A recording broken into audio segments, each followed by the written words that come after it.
In the winter of 1823, a young man named Jedediah Smith led a trapping expedition into the Wind River Mountains of Wyoming. His party hadn't seen another human being in 4 months. They'd been checking beaver traps every morning in water cold enough to freeze their hands numb. They owned nothing but what they could carry in a leather bag, and they wouldn't see civilization again for another 8 months. This wasn't an exploration. It wasn't a military campaign. It was a job. The loneliest, most dangerous job in America. Smith and men like him were choosing absolute isolation, choosing to live completely alone in the Rocky Mountain wilderness for months or years at a time, choosing conditions that would kill most people in days. Why would anyone do this? This is the story of the mountain men, the fur trappers who lived completely alone in the Rocky Mountains between roughly 1820 and 1840. They were some of the most extreme human beings in American history. They chose absolute isolation. They survived conditions that would kill most people in days, and when they finally did see other humans once a year, they exploded into chaos. This isn't a story about adventure. It's a story about psychology, about what happens to men who choose to disappear into the wilderness, about the economics that drove them there, and about why, after barely 20 years, the entire lifestyle vanished as suddenly as it began. In the 1820s, every gentleman in Europe and the eastern United States wore a beaver felt hat. Not wanted to wear. Had to wear. It was the mark of respectability. Politicians, businessmen, lawyers, all wore beaver. The problem? European beavers were nearly extinct. They'd been trapped out centuries ago. American beavers became the only source. A beaver pelt that cost $1 to trap in the Rocky Mountains could be sold for $6 in St. Louis. That same pelt would sell for $20 in New York. In London, $30 or more. That's a 3,000% markup from trap to final sale. Somebody was making a fortune. It just wasn't the trappers. The Rocky Mountain Fur Company, the American Fur Company, Hudson's Bay Company, these corporations organized the whole system. They hired trappers, they provided supplies, they bought the pelts, and they controlled every transaction. Here's how it worked. A company would outfit a trapper with supplies worth maybe $150 to $200. Traps, powder, lead, a rifle, a horse, basic goods. The trapper would go into the mountains for a year. When he came back with his pelts, the company would buy them. But first, they'd deduct the cost of the original supplies. Then, they'd charge him for any additional supplies he needed for next year. And here's the trick. Everything was wildly overpriced. A wool blanket that cost $1 in St. Louis would be charged at $40 in the mountains. A pound of tobacco marked up from 20 cents to $3. A simple knife that cost 50 cents, $5 at rendezvous. The companies called this the mountain price. Goods were often marked up 10 to 20 times their original cost. The trappers called it something else, slavery. Most trappers stayed perpetually in debt to the company. They'd trap all year, bring in hundreds of pelts, and still owe money. The system was designed to keep them working forever. But some men became free trappers, independent contractors who bought their own supplies, trapped where they wanted, and sold to the highest bidder. These were the aristocrats of the mountains, men like Jim Bridger, Kit Carson, Jedediah Smith. They could make real money, if they survived. Let's talk about what it actually meant to be a mountain man, because the reality was nothing like the romantic image. You woke before dawn, every day, because beaver were most active at dawn and dusk, and that's when you checked your traps. You'd have 60 traps set along several miles of streams and rivers. Each trap weighed about 5 pounds and was anchored underwater near a beaver dam or lodge. Checking traps meant wading into the water. In summer, that wasn't so bad. In winter, the water temperature was often just above freezing. You'd stand waist deep in that water, reaching down to check each trap, pulling out drowned beaver. Your hands would go numb. Your legs would go numb, but you couldn't stop. Because if you didn't check the traps daily, other animals would steal your catch.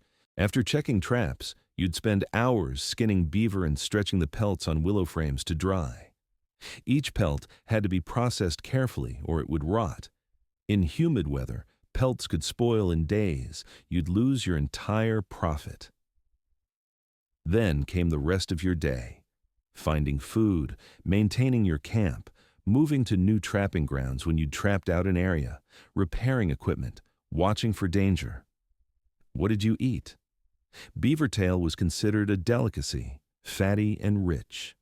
Beaver meat itself, deer, elk, buffalo if you were lucky enough to be in buffalo country, roots, berries when in season.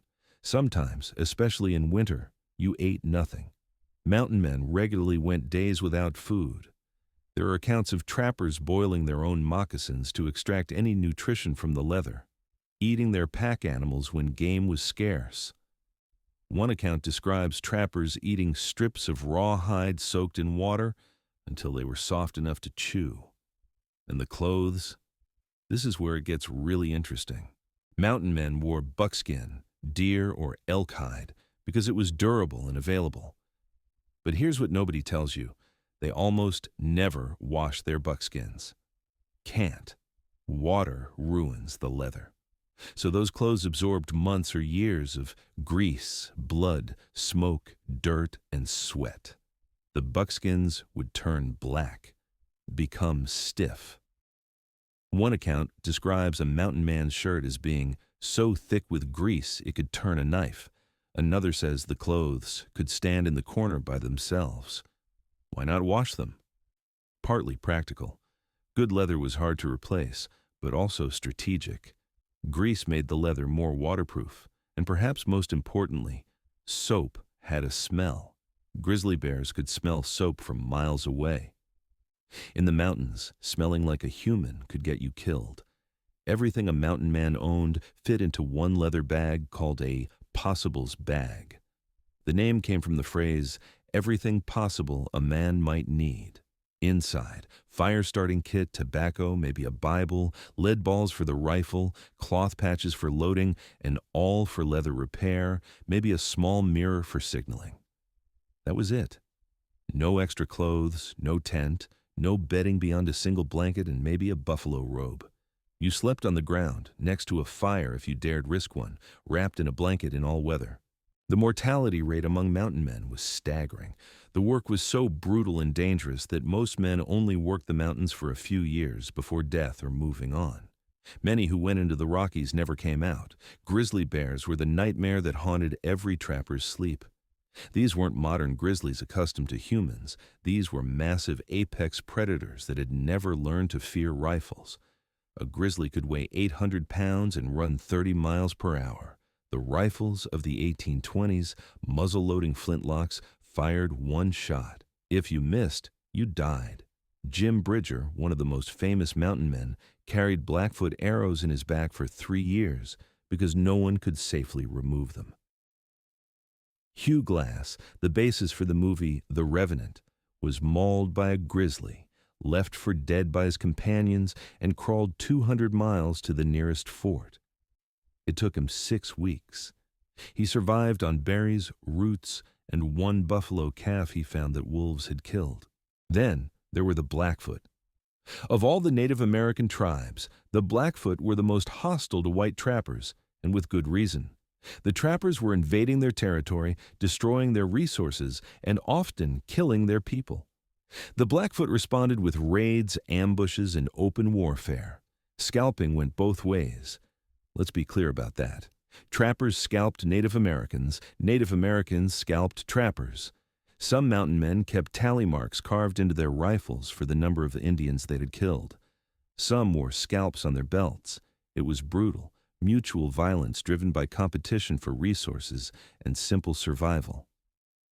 Jedediah Smith, a deeply religious man who carried a Bible everywhere, was killed by Comanche warriors along the Santa Fe Trail in 1831. He was 32 years old and already a legend. John Coulter, one of the first mountain men, was captured by Blackfoot warriors, stripped naked, and told to run. They hunted him for sport. He escaped by diving into a river and hiding under a beaver dam for hours while they searched for him. He then walked 200 miles naked to the nearest fort. But Native Americans weren't the biggest killer.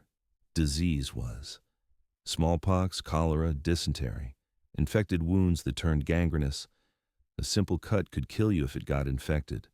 There were no doctors, no antibiotics. You either healed or you died. Freezing to death was common. Drowning in rivers, breaking through ice, being caught in early blizzards without shelter, starvation during harsh winters when game disappeared. And then there was something the mountain men called going mountain mad. The complete isolation, months or sometimes years without seeing another human being, broke some men's minds.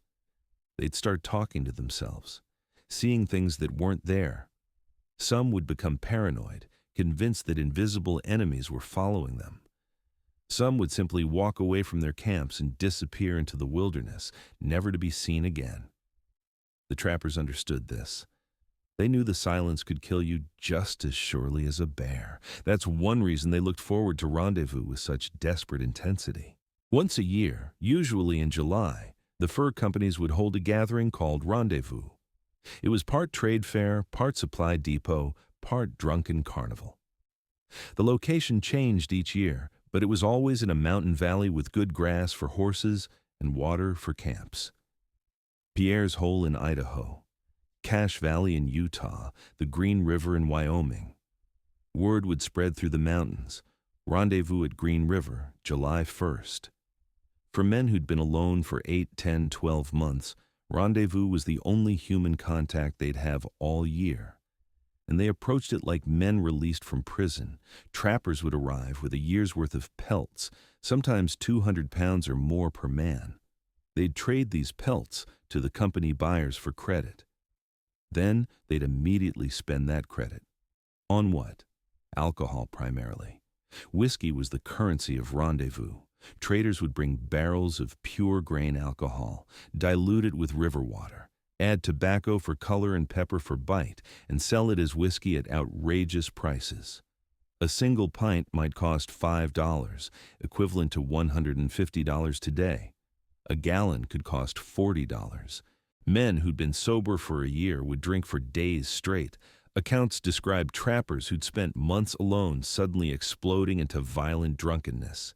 Fist fights were constant, knife fights were common, shooting matches, wrestling contests, gambling on anything and everything. Horse races were huge. Men would bet entire seasons' worth of pelts on a single race. Some would lose everything, their horses, their traps, their rifles, their supplies, in a single afternoon of gambling. There are accounts of trappers arriving at rendezvous with $1,000 worth of furs, a fortune, and leaving 2 weeks later with nothing. Completely broke. In debt. Having to sign another year's contract with the company just to get the supplies they'd need to go back to the mountains. And it wasn't just men. Native American tribes would camp nearby, Shoshone, Flathead, Nez Perce. They'd come to trade, to visit, to participate in the chaos. Many mountain men had Native American wives, some bought, some married in tribal ceremonies. These weren't casual relationships. Many were lifelong partnerships. Jim Beckworth, a black mountain man, married a Crow woman and eventually became a Crow chief. He lived among the Crow for years, spoke their language fluently, and fought alongside them in battles against other tribes. But after 2 or 3 weeks, rendezvous would end. The traders would pack up, the tribes would leave, and the mountain men would scatter back into the wilderness, alone again for another year. Some accounts describe trappers weeping as they watched their companions disappear into different valleys, knowing they might never see them again, because the mortality rate was so high that every goodbye might be permanent. Here's what's remarkable. Many mountain men became more Native American than white in their culture, habits, and identity. They dressed in buckskin like Native Americans. They wore their hair long. Many adopted Native American spiritual practices. They learned tribal languages. Some became fluent in Shoshone, Crow, or Flathead. They married into tribes.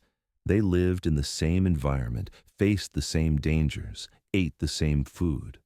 The line between white trapper and Native American became surprisingly fluid in the mountains. Some men crossed that line so completely that they never came back. Kit Carson, who'd become one of the most famous frontiersmen in American history, married an Arapaho woman named Singing Grass in a tribal ceremony. When she died, he married a Cheyenne woman. Only later, after leaving the mountains, did he marry a Hispanic woman in Taos. And race? In the mountains, it mattered less than it did anywhere else in America at that time. African-American trappers like Jim Beckwourth and Edward Rose became legendary figures, respected for their skills regardless of their skin color. That's not to say racism didn't exist. It did. But when a grizzly charged or a blizzard hit or the Blackfoot attacked, your survival depended on the man next to you, regardless of his race. That created bonds that transcended the racial prejudices of the era. The mountains were one of the few places in 1820s America where a black man and a white man could be equals, where they'd share a campfire, share food, and trust each other with their lives. By the late 1830s, the mountain man era was ending. It happened fast. Within just a few years, the entire lifestyle collapsed. The first reason? They'd trapped out the beaver. 20 years of intensive trapping had nearly exterminated beaver populations across the Rockies. Streams that once held dozens of beaver colonies now held none. The resource was gone. The second reason? Fashion changed. In the late 1830s, European hat makers discovered they could make perfectly good felt from South American nutria fur or even silk. Suddenly, beaver hats went out of style. The market collapsed almost overnight. Beaver pelts that once sold for $6 in St. Louis were now worth $2, sometimes $1. The economics that had driven thousands of men into the mountains simply evaporated. The last great rendezvous was held in 1840 on the Green River. Only 120 men attended, down from over 600 in the peak years. Most of them knew it was over. So what happened to the mountain men? Some stayed in the mountains, living out their lives in the wilderness they'd come to love. They survived by trading with Native American tribes, hunting, living off the land. Many became guides for the wagon trains that were just beginning to cross the continent. Jim Bridger established a trading fort in Wyoming that became a crucial waypoint on the Oregon Trail. Kit Carson guided John C. Fremont's expeditions mapping the West. These men knew the trails, the water sources, the mountain passes. Their knowledge of the wilderness became valuable in a different way. Some tried to return to civilization and found they couldn't adjust. There are accounts of mountain men who went back east, tried to live in towns, and eventually returned to the wilderness because they couldn't bear being around so many people. One former trapper wrote, "The mountains and myself have become one. I am as much a part of this wilderness as the grizzly or the eagle. To leave would be to die." But most just faded into obscurity. They'd lived this extreme lifestyle for a few years, survived against impossible odds, and then disappeared back into normal life. No pension, no recognition, nothing but memories of a time when they'd been truly free. The mountain men lasted barely 20 years as a distinct culture, from about 1820 to 1840. That's it. But in those 20 years, they mapped the American West.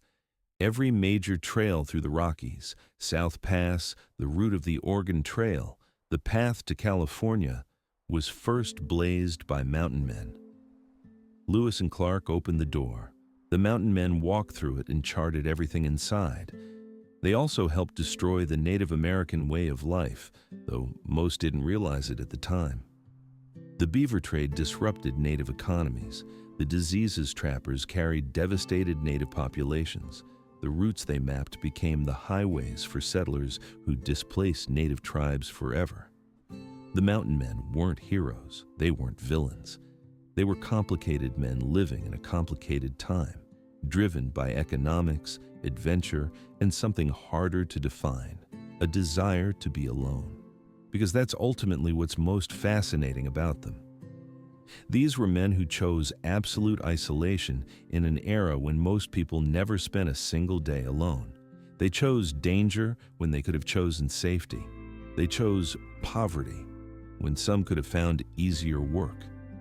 Why? Some were running from something: bad marriages, debts, the law, their past. Some were running toward something: adventure, freedom, a test of their skills. Some couldn't articulate why. They just knew they needed to be in the mountains. One mountain man, when asked why he lived that way, said simply, "Because out there, I'm free. Ain't nobody telling me what to do, where to go, how to live. It's just me and the mountain. And the mountain don't judge." Today, you can still see their legacy. Towns named Bridger, Carson, Coulter, mountain passes and rivers bearing their names, museums dedicated to their lives. But perhaps the truest monument is simpler. There are still people who choose solitude, who seek wilderness, who feel most alive when they're most alone. The mountains still call to certain kinds of people. The mountain men understood that call better than anyone. They answered it completely. And for 20 brief years, they lived a life that most people couldn't imagine.